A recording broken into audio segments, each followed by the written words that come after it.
I previously showed how I performed an image analysis on 113,000 photos, generating a structured high-density summary for each image. This turned my image library into a tool for self-tracking and a supplement for journaling. I use my photos as a way to track my life. I can now look at behavior trends over years just by examining my photos.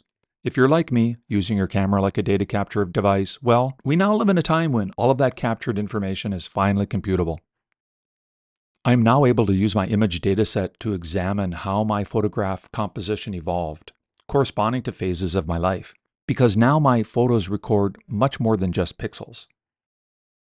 Across the entire archive, I can see that the presence of a person was about 36%, an object 23%, the environment 21%, and a document 9.4%, and a UI 9.3%. Another interesting component of my photographs is the presence of text. Nearly 1 in 5 images are a document or user interface. The presence of text was higher than I expected. That's interesting in and of itself, but even more interesting is how each of these change over time. Bottom line, my camera changed from capturing moments to storing information. My image archive went from photo album to digital memory bank. The archive is not one continuous style of light capture. It breaks into phases. People in photos peaked early, then collapsed. This isn't a subtle trend. The camera moved from documenting people to capturing anything useful. An important distinction is that I didn't stop photographing people. I stopped using the camera primarily for people. The next insight was about what I call the screenshot revolution. The presence of user interface screens in my photos didn't gradually rise. They exploded. At the same time, the presence of text also peaked, while the presence of people dropped even further. This is a phase transition. My camera became a memory buffer, a scratch pad, a way to capture digital content. The archive shifts from people towards screens, text, and digital artifacts. The phone camera increasingly functions as a clipboard. Insight number 3, the document anomaly. 1 year breaks the pattern completely. In this year, I had 39% documents. This is 3 times higher than surrounding years. This isn't a trend, it's an isolated event. This was because I took on a major archival project that year. I was scanning boxes of documents, photographing financial, legal, and archival materials, and experimenting with phone as scanner. Using that insight, I was able to look up a couple of journal entries where I talked about that archival project. I was able to identify the 2 days that I had spent doing that archiving and scanning. Here are excerpts from those diaries. The 4th insight was about distinct photo life regimes. The archive is not one continuous style of life capture. It breaks into phases.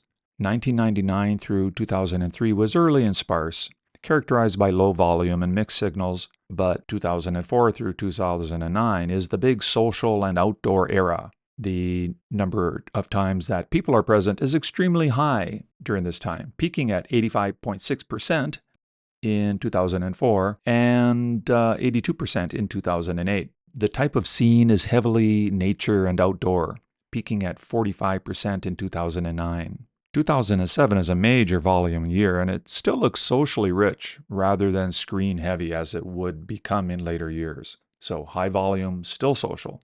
That combination suggests a period with lots of real-world, person-centered outdoor activity. This was back when I was still using my phone camera primarily for portraits and landscapes.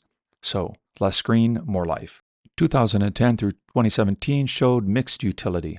This era still has outdoor and city content, but it becomes more mixed with more document-like photos containing text, and the portion of people presence declines. My camera becomes a general-purpose capture tool. 2018 onward is high volume, followed by a major digital UI detour in 2024 through 2025.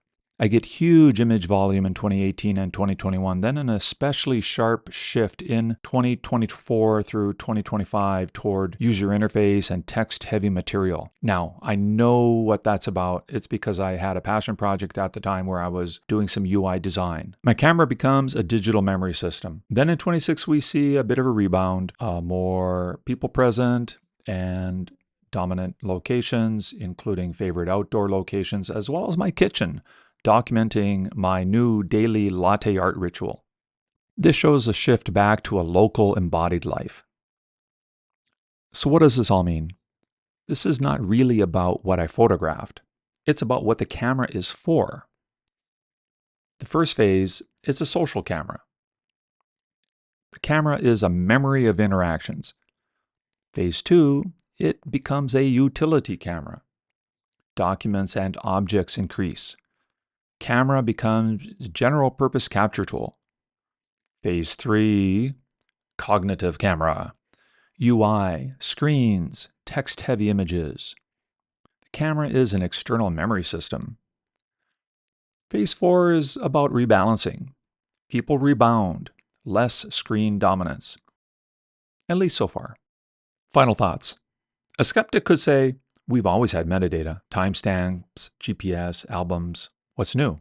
The answer is, old metadata was descriptive but shallow. Now, metadata can be rich and dense. I'm extracting objects, scenes, text, behaviors, implied context. That's more akin to annotation, not metadata.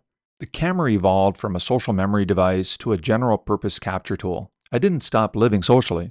I started photographing my lived experiences and thought processes instead of just my family and friends. I was already using my camera like a data capture device years before LLMs existed. My shift happened long before the tooling did. What's changed is that all of that captured information is finally computable. The camera didn't evolve on its own. The tooling caught up. And if you've been using your camera this way, even partially, you may already have more data than you realize. Well, I think that's a good place to leave it. So much for now.